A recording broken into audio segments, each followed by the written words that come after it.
Welcome everyone. Today I'm actually excited because I feel like I'm going to learn something. Usually I'm talking to people and I have to pretend like I'm interested. No, I'm just joking. But yeah, we're talking to Holly Sinclair today, and she's got an awesome kind of story and does some awesome work. And I had the pleasure of meeting you at what do we call that? Kind of like a networking event. Yeah, well, I think Ryan called it an alumni night. That's right. Yeah. That's right. So I've cornered you and just honed in. Yeah.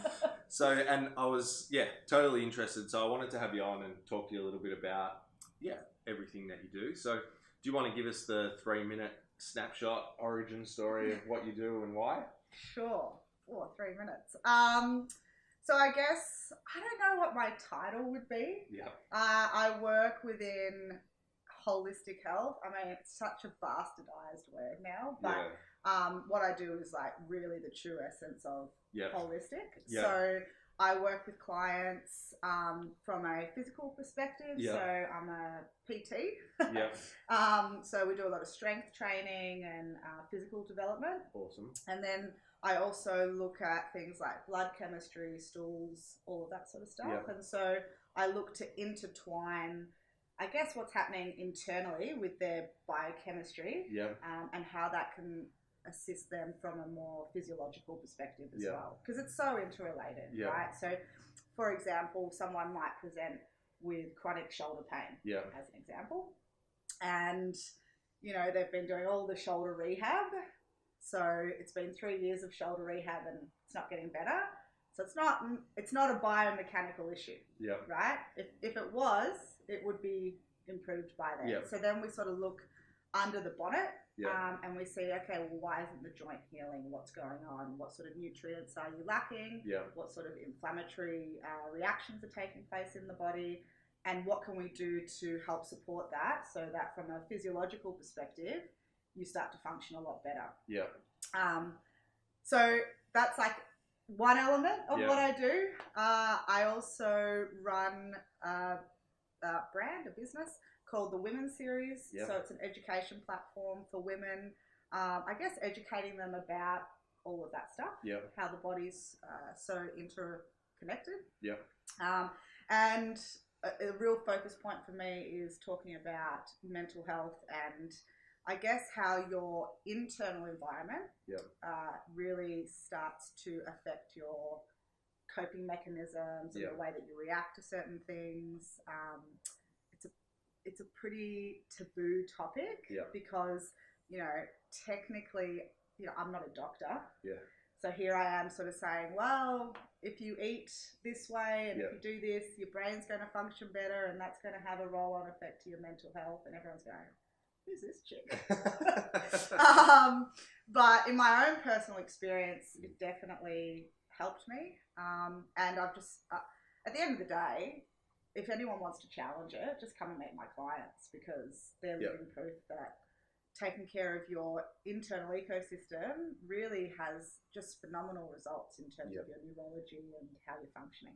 I agree. So, and the thing that I liked when I chatted to you, because as you said, the holistic health kind of industry is bastardized, and I agree with all that internal stuff and done the same for me, and it's really helped. But there's something inside of me that just like recoils when people start talking about it because I'm like, ugh. And it was cool to hear your perspective because it wasn't so, for a lack of a better word, like woo-woo and kind of out there. And it sort of seemed more based in like a little bit of science and understanding of like how the body's working and stuff, which I think is cool. Yeah, for sure. And so, even within that woo-woo spectrum, science is definitely starting to catch up. I mean, there's industry leaders like Joe Dispenza, Greg Braden, Bruce Lipton.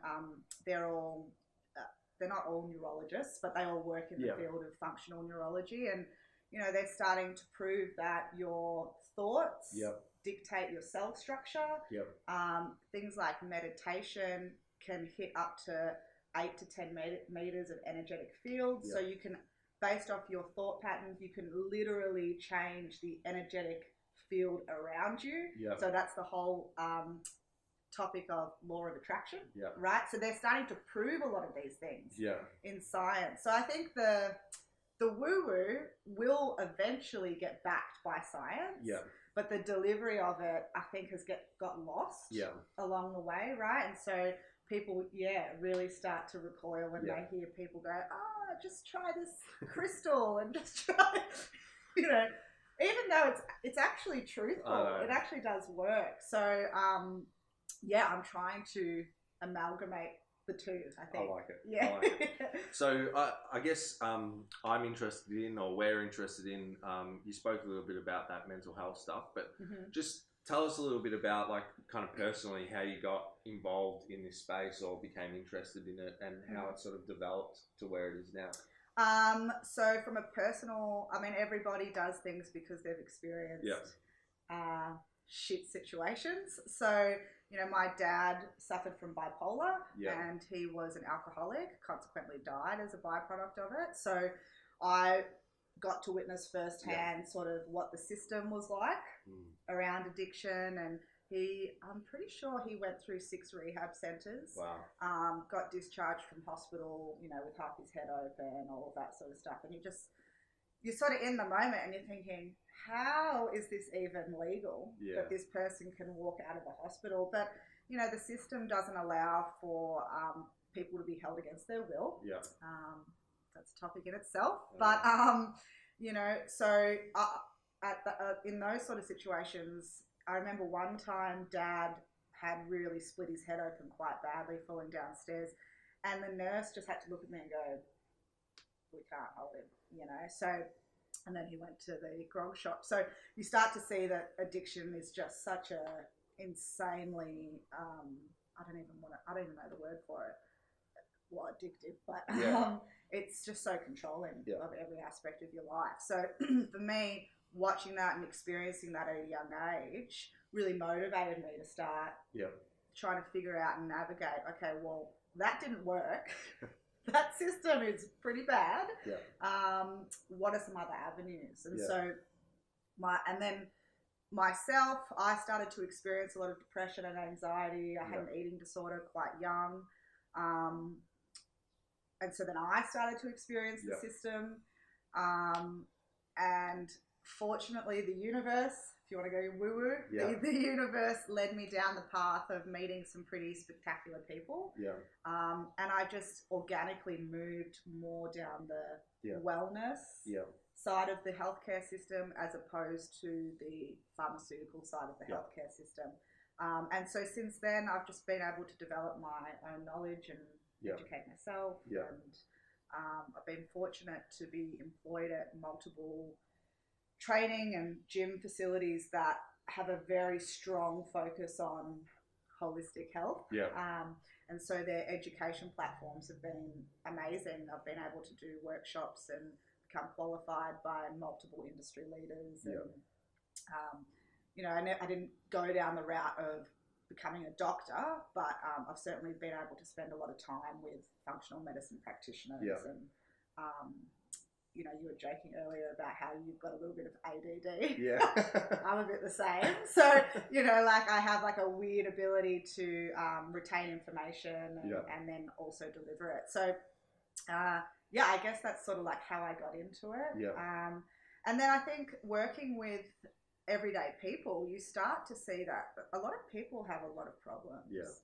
Right? And so a lot of people who I deal with are not necessarily sick, right? Because the way that the medical system is set up, particularly from a data and qualification perspective, for a GP to refer you onto a specialist, your blood chemistry has to present as a disease. Right? So that is an incredibly low baseline to assess somebody's health, waiting for them to be sick. Right? So, it's not the fault of the GPs, it's the fault of the system. So, but so many people have so many health issues that don't fall into that bracket. And so where do they go? What do they do? They have to wait until it gets really, really bad. And so for me, dealing with that demographic of client, people have hideous anxiety, chronic depression, insomnia. They don't go to the toilet, right? They've got chronic bloating, eczema, psoriasis. Yeah. All of these bizarre, for women particularly, the amount of menstrual issues that they have. Before, I think endometriosis takes up to 10 years to get a diagnosis, right? So there's a big group of people that are suffering. And so in that instance, what we do is we look under the bonnet, which I said earlier, and we start to assess, okay, if this is the baseline of the healthcare system, what does optimal look like? Yeah. Right? And how far off optimal are you right now? And then we look to try and assist that person towards moving towards optimal. Yeah. Awesome. And it's pretty interesting because all the stuff that you're saying, so my partner is like studying natural health and has been for a while. And when I met her, she started just like, throwing all the herbs and spices and all the stuff at me. And I was amazed just through like, particularly what the stuff that I did with her was like just through food. And I was kind of expecting, like Western medicine, you take the pill and in half an hour something happens. And I kind of thought at first it wasn't working, but I was absolutely blown away, particularly with like mental health stuff.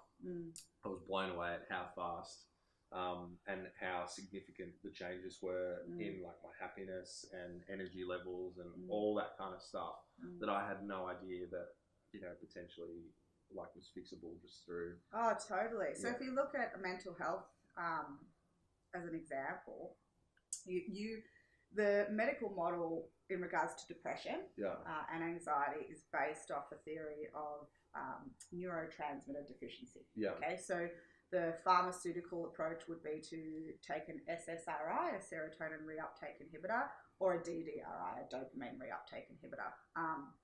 And they are working off the theory that flooding the brain with these neurotransmitters will increase joy and happiness, right? Now, there's nothing factual about that, so that's the first place to start. It's the only disease that a doctor does not need to assess your bloods, so it's completely subjective. That's the first concern that I have, because these drugs are highly addictive. You're messing with people's neurology, and when somebody starts to take that based off the opinion of somebody else, not the facts, they get stuck on these drugs, right? And there's nothing actually to prove that was the problem in the first place. So that element alone is quite frustrating. But from a mental health perspective, if we go, okay, let's say Western medicine, they've got it right. Let's go off the theory of deficiency of neurotransmitters. Well, what are neurotransmitters? They are what we know as biogenic. So that means that they are amino acid dependent. Okay. So amino acids are the building blocks of proteins. So most of the time, in my experience, people don't eat enough food in general. They certainly don't eat enough good quality food. And then even if they are in the small percentage of people who do eat good quality food, do they eat enough proteins that are rich in all different forms of amino acids, right? So, and then if it could be that simple, it could be that they just need to increase certain proteins in their diet to help assist with neurotransmitter profiles. So that's one element of the nutrition, mental health connection. And then if you pull that layer back even further, okay, so the person needs more protein support, right? That's easy enough, but maybe their hydrochloric acid production, which is the acid that lives in your stomach, is shot. Okay, and you can deplete hydrochloric acid through stress. So the abbreviated word for hydrochloric acid is HCl, and HCl takes 6,000 times more the metabolic energy to produce than any other substance in the body. So it's highly, highly demanding, right? But if you are experiencing a chronic stress response, and stress, biochemically speaking, gets triggered by not just external things. So not just an argument with your partner, but it also gets triggered by internal things. So medications will create a stress response. Yeah. Gluten will create a stress response. Sugar creates a stress response. And so you can start to see that people have multiple triggers of stress, right? So if you are having a chronic stress response, the body's not going to go, hey, that HCl is really important, let's keep pumping it. It's going to go, stuff the HCl, haven't got time for that. We need to support this person's stress with everything that we've got. And so that's where your digestion can start to get negatively impacted by your stress response, which we know intuitively, right? So if you're stressed, you get butterflies in your stomach. So we know that there's a connection there. Yeah. We just don't act on that when it comes to supporting our mental health. Yeah. So, you know, coming back to the HCl's role is to break down protein. Yeah. So now you've got somebody who has a chronic stress response, which I should add actually negatively impacts their brain as well. So cortisol, the stress hormone, atrophies your brain. So it's been shown to shrink it if you have chronic exposure to it, right? So everybody knows that trauma is associated with mental health, but what is trauma? Trauma is an extreme stressor on the body. So hello, where's that connection in terms of the medical model supporting brain and mental health? So, you know, if you've got stress, then even if you're eating lots of animal protein, maybe you're not absorbing it. Maybe you're not assimilating it properly. So good luck building good neurotransmitters there. So then it's about, okay, how do we, one, minimize all of the controllable stresses in this person's life? Because I, as much as I would love to, and as much as I actually have said to people before, hey, you need to quit your job or you need to leave your partner. That's not my line of business. So for me, it's like, okay, I can't help you with those stresses, but what I can do is I can help you with stop eating gluten, stop drinking alcohol, stop doing this, da-da-da-da-da. And that has a huge flow-on effect to minimizing your, it's called allostatic load, but your stress load. Okay? And so then it allows your digestion to start working properly. And then your digestion can actually start to assimilate and absorb nutrients properly. And then your brain can start to function properly. So it's this huge flow-on effect, but it takes time. And so people aren't patient. Right? The pill, 30 minutes. Yeah, I feel good. Right? This takes 6, 12, 18 months of consistency, right? And so the other element of everything that I do is you have to create a good support network. You have to create an environment of success. So get a coach that is a good coach. Tell your family, this is what I'm doing. It's really important to me. You need to support me. You need to eat like this, for example. So there's it as you can tell.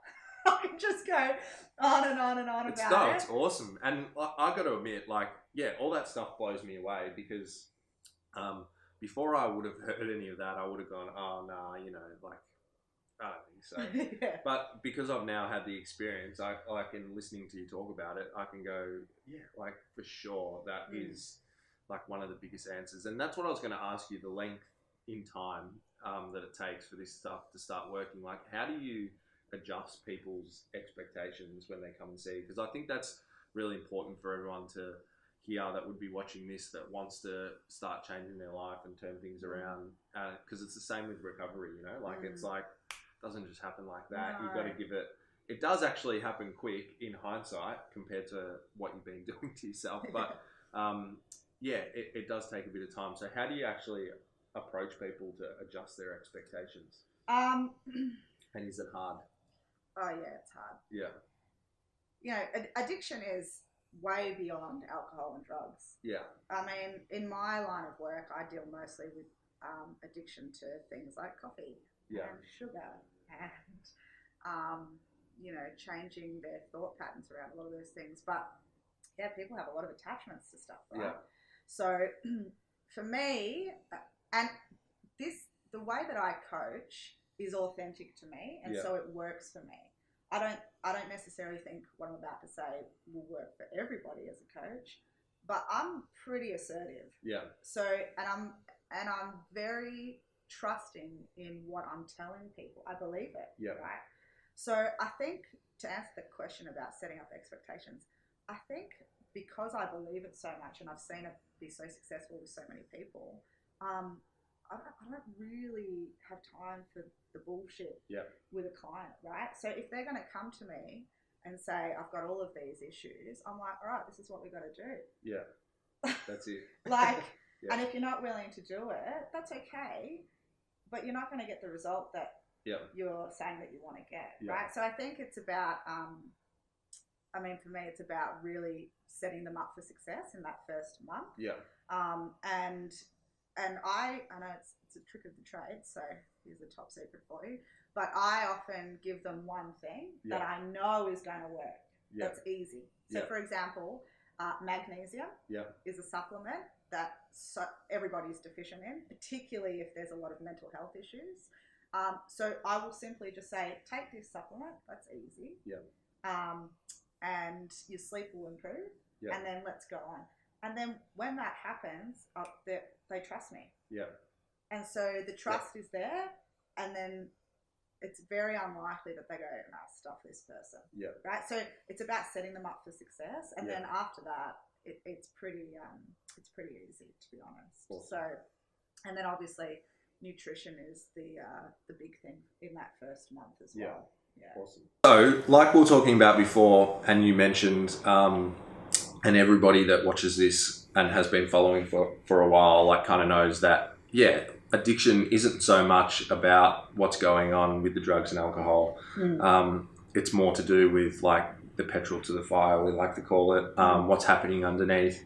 And a big part of that is mental health and other emotional issues. And we like to give people some pretty, like, practical things that they can go away with and do in their life after they've watched this. So what are, like, some really, like, easy and practical things that people could go, Holly sounds fucking awesome.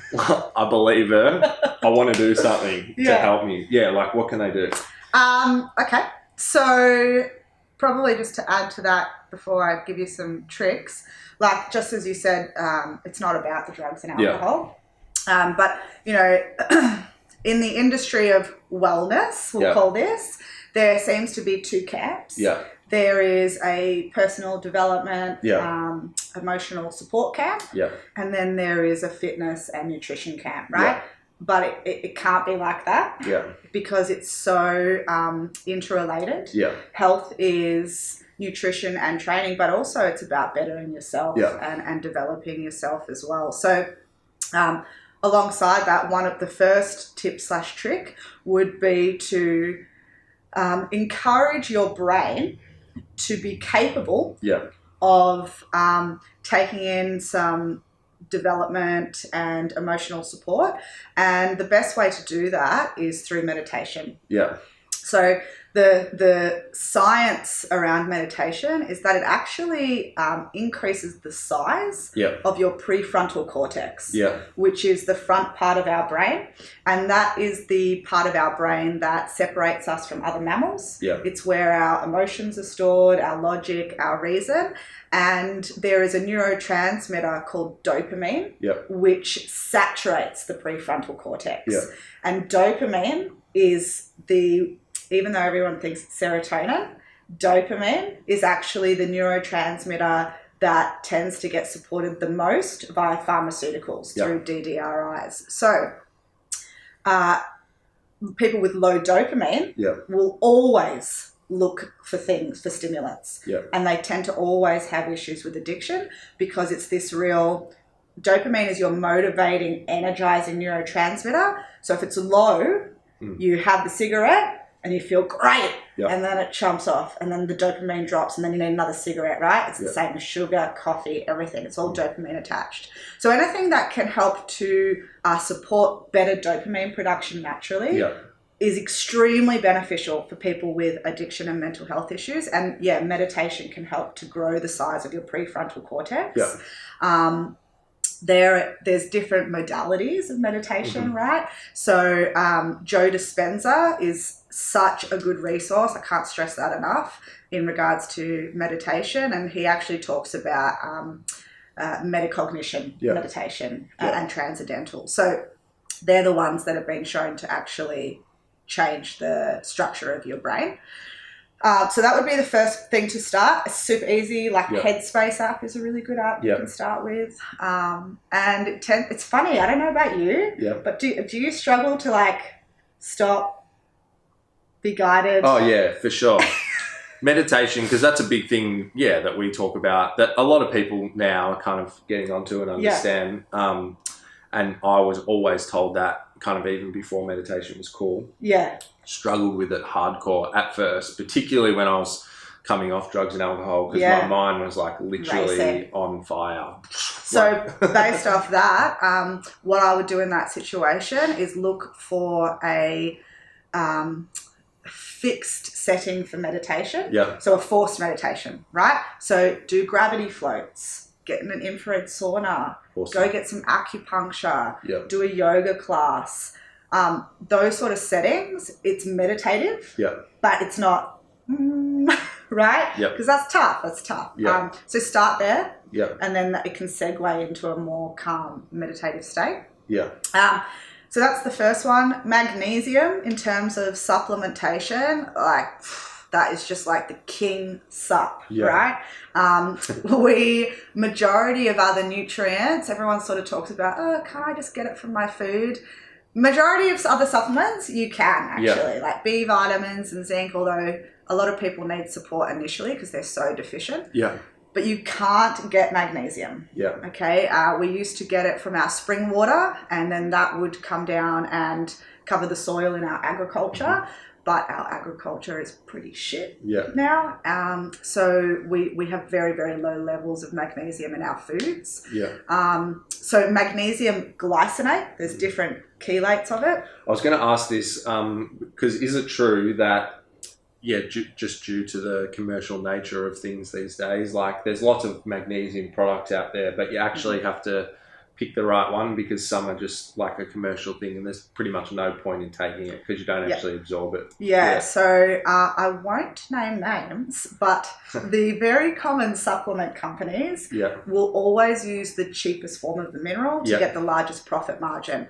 And so magnesium citrate is often what's used. It just gives you diarrhea. Okay, so great if you need to go to the loo, but magnesium glycinate is the only form of magnesium that you can absorb orally.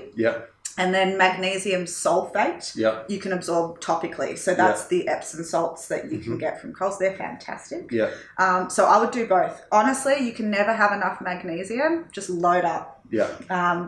And you would do it in the evening. Often people with addiction issues and mental health issues, because magnesium dampens cortisol, which is our stress hormone, they tend to be extremely deficient. And one thing with alcohol is it depletes magnesium from the body, right? So that's why when you drink at night, you have a shit night's sleep because magnesium calms you.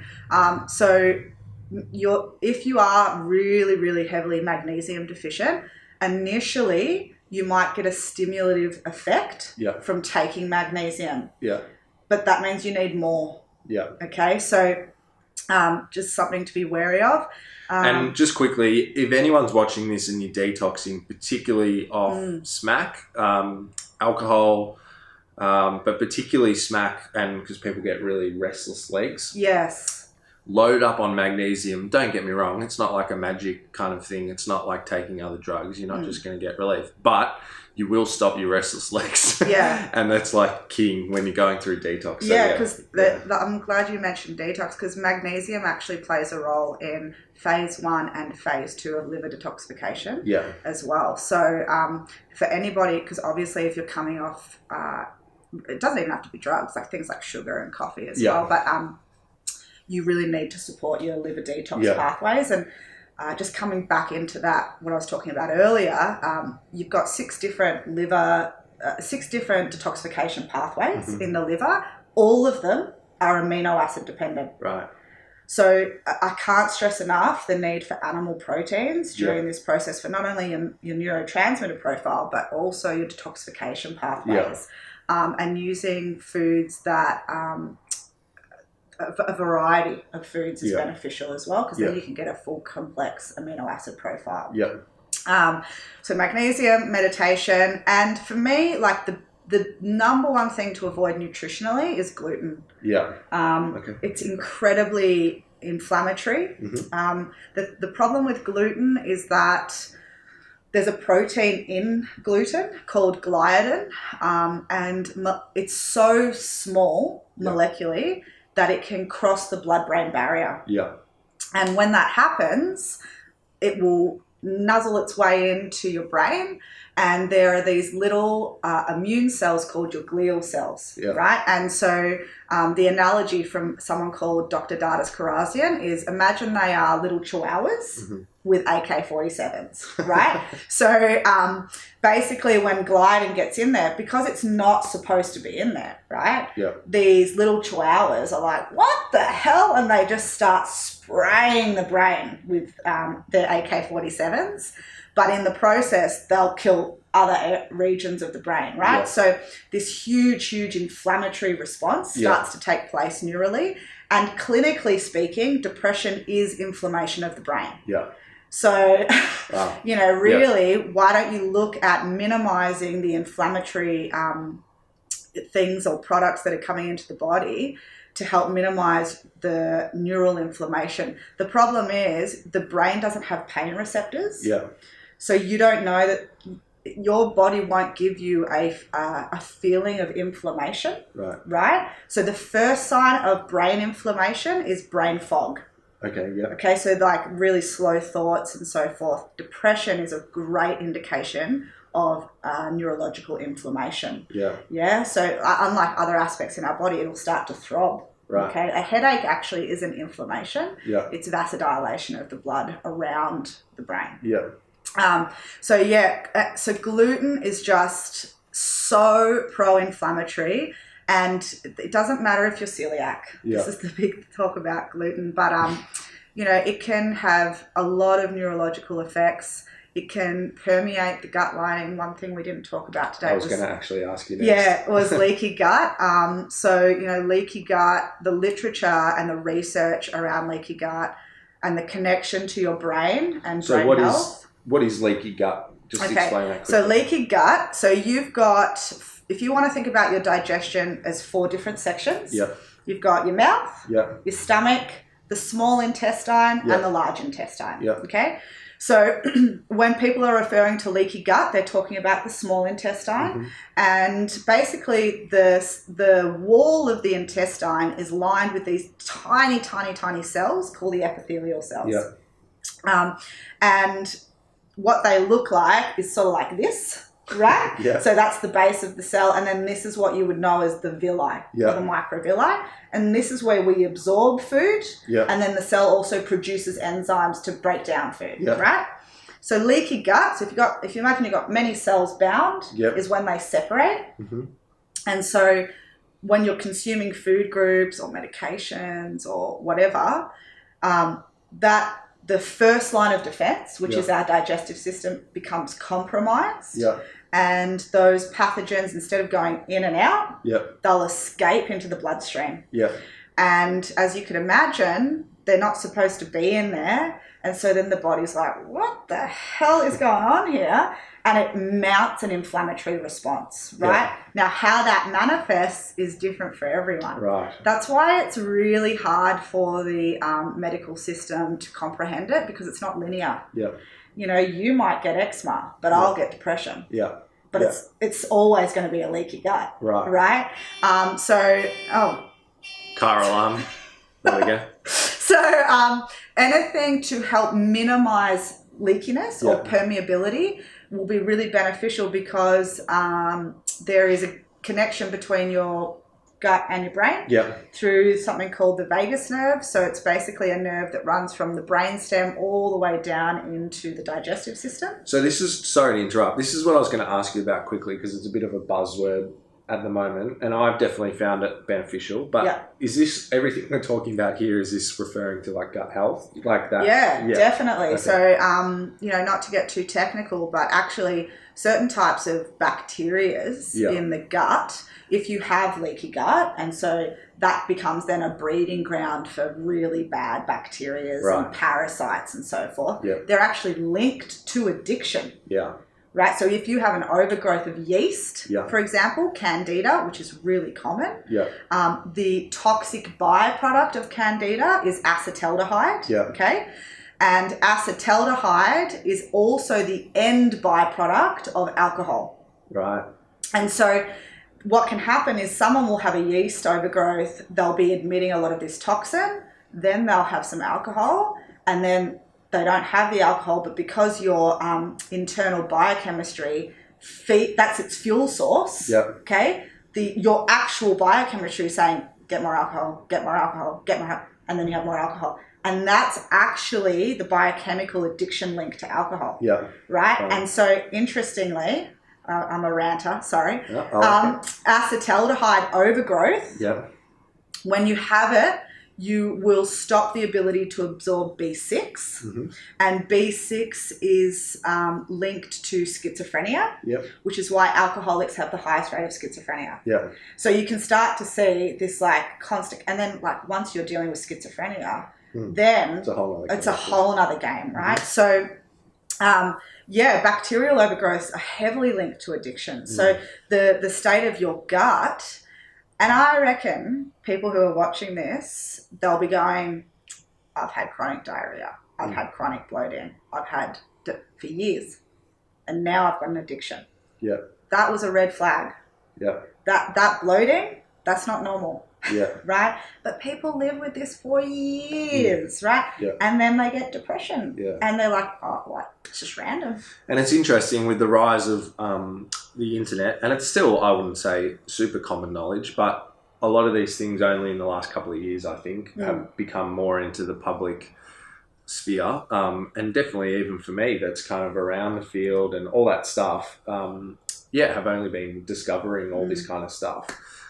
So just going back, how important, because it is kind of a bit of a buzzword at the moment, and I must admit, mine was more once I've been clean and in recovery and stuff like that, and more with like mental health, like going on a bit of like a kombucha diet and kind of getting the sauerkraut. Yeah, and getting the gut all happening.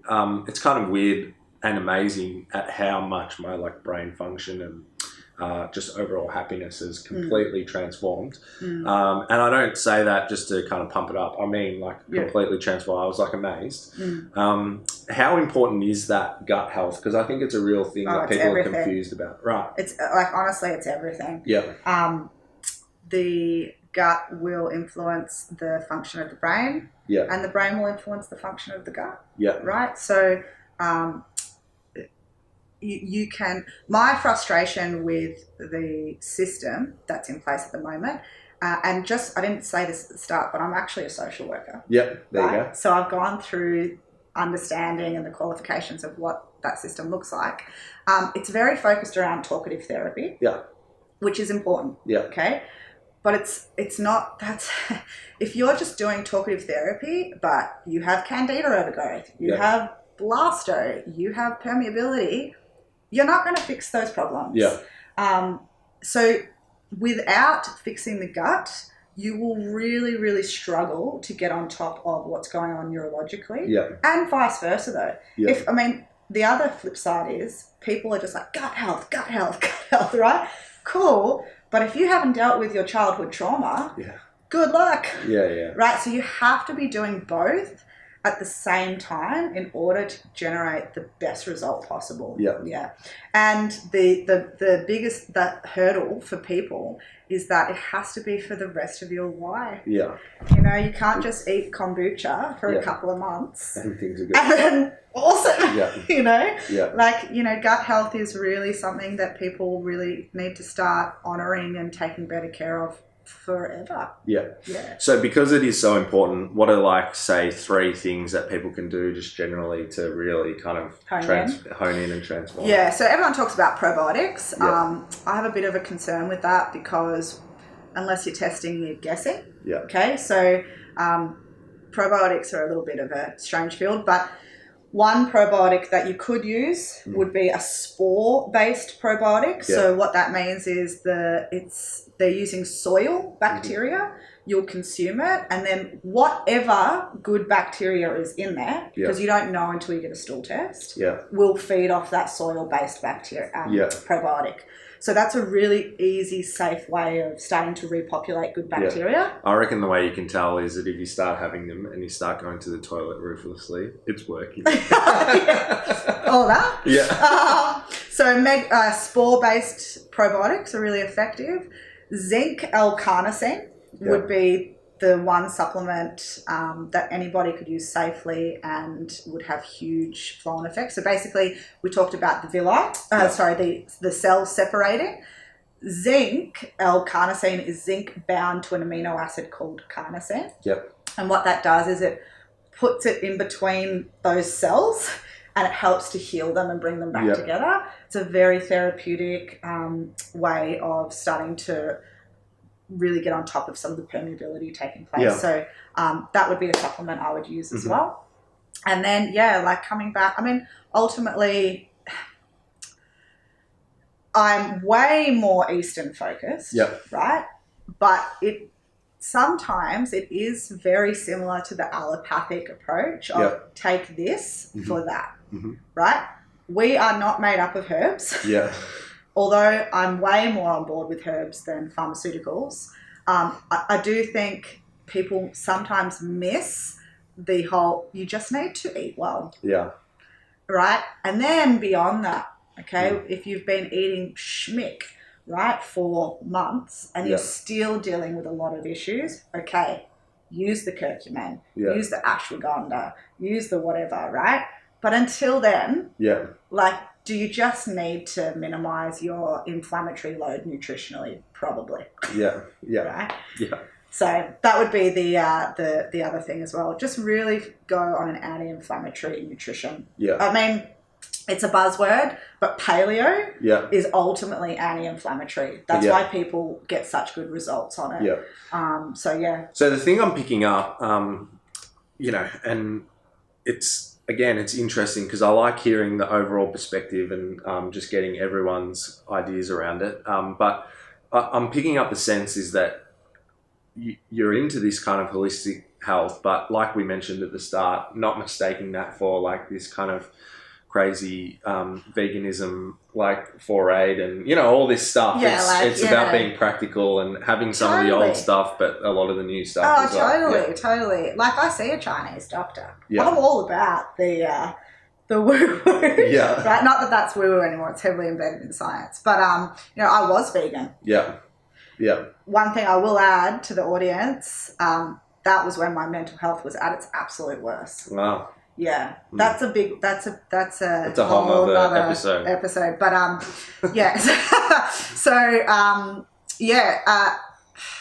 practicality is key. Yeah. In this sort of stuff. And one thing we didn't talk about. No pharmaceutical drug. In the mental health world has ever beaten the effect of exercise on the brain. Ever. Pharmaceutical industry hates exercise because they're like, how can we put this into a pill? Right? So, get out, like move your body, right? Just get some blood flow to the brain. Go for a hike, get in nature, put your feet in some soil. That is just such easy, practical things. I mean, I know I say it's easy, but I know that it's not necessarily always the case for people. But super practical things that won't cost you money. That you can start doing immediately, right? Just increase your green veggies. Have some water. Awesome. It's really true. It's really true. So look, it's been an absolute blast. Highly informative. My brain's going 100 miles an hour. I think I'm going to hit you up with loads of questions. But so where can people find you? And you mentioned that you don't really know what your title is, but where can people find you and what's the best place to kind of get in contact with you? Well, modern era would be Instagram. Who does emails these days? So Instagram, I'm the Women Series. So you can always hit me up there, or you can send me an email, thewomenseries@gmail.com. I work out of a facility in Fitzroy as well. So 5ew.com.au. Awesome. Always hit them up there. We do blood chemistry and stool analysis out of there. So awesome. Yeah. Cool. Awesome. Hey, well, thanks for coming on, and hope to do another one soon. Yeah, awesome. Thanks, guys.